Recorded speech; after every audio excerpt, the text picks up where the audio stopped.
I didn't know it would be the last time we spoke. Just a short call, nothing special. And then one morning, I got the news. My last living friend was gone. At first, it felt like a door had quietly closed, but what followed was a flood of truths I had never faced before. About time, about silence, and what we carry when there's no one left who remembers us as we were. I went back to his house one last time. Same front steps, same rusted wind chime, but the air felt heavier, as if the walls themselves knew he was gone. I walked through the living room, where we once argued over music, where we planned road trips we never took. The silence there was louder than I expected. Not the kind you hear, the kind that presses on your chest like the absence of a heartbeat. On the shelf, tucked between dusty books and old photographs, was the lighter I gave him for his 60th birthday. He never smoked, but he kept it anyway, said it was too nice not to. I picked it up, ran my thumb over the engraving. To the only person who truly gets me. And for a moment I wasn't 80, I was 27 again, standing in the rain, both of us laughing over something neither of us could now remember. When a friend dies, you don't just lose the person, you lose a part of yourself only they ever held. After the funeral, people drifted back to their lives.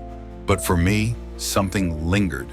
Not just sadness, but a kind of quiet knowing I hadn't felt before. I started remembering things he used to say, not the big advice. Those are easy to forget. It was the little throwaway lines. Call your brother, no one lives forever. Take the photo even if you think you look tired. Don't wait for the right moment. It rarely comes dressed as one. He never meant them as wisdom, but after he was gone, they played on loop in my mind. I used to think wisdom came in lectures, but with him it came quiet, like sunlight through a curtain. You don't notice it until it's gone, and suddenly the room feels colder. Now that he's gone, I see those moments for what they were, gentle lanterns lighting a path. I was too proud to walk at the time. I always thought regret would sound loud, like a slammed door or an argument left unfinished. But this one crept in slowly. It wasn't that I hurt him, it's that I never really told him how much he meant to me. We were old school men, the kind that showed up with jumper cables and bad jokes, not emotions. We didn't say I love you. We said, you good? And left it at that. I figured he knew, figured friendship didn't need explaining. But now that he's gone, I wish I'd said it, just once, because silence might feel safe when people are still around. But after they're gone, it's the loudest thing in the world. I can still picture it, that old bench under the elm tree by the diner, the one with the chipped paint and the view of nothing special. That was our spot. He'd always sit first, lean back like he had all the time in the world. I'd joke that he was getting slower.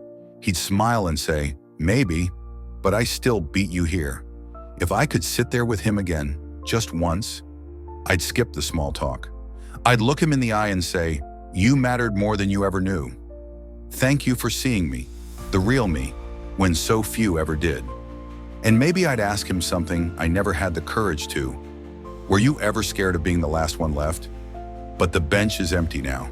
The tree still stands. And I walk past it slower these days, not because of age, but because memory asked me to pause. These days, I find myself talking to him anyway, in the quiet moments, when I'm tying my shoe or waiting for the kettle to boil. I say things I never said when he was here, and maybe that's okay. Maybe some words arrive late, but still deserve to be heard. The truth is, we don't lose people all at once. We lose them in pieces. The first time we forget the sound of their laugh. The day we stop reaching for the phone without thinking. The moment we realize a certain joke just won't land anymore. But love, the quiet kind, the steady kind, doesn't vanish.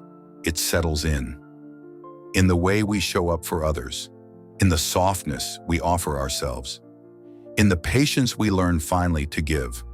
And so I carry him with me, not as a weight, but as a light, a reminder that friendship, real friendship, leaves behind something the world can't take. If this story touched something in you, if it reminded you of someone you miss, or someone you still have time to call, please take a moment to like this video. Subscribe to Silver Echoes for more stories that honor memory, meaning, and the moments that truly matter. And if you know someone who might need to hear this today, a friend, a sibling, a parent, share this with them. Because sometimes the words we never say can still reach someone else, just in time.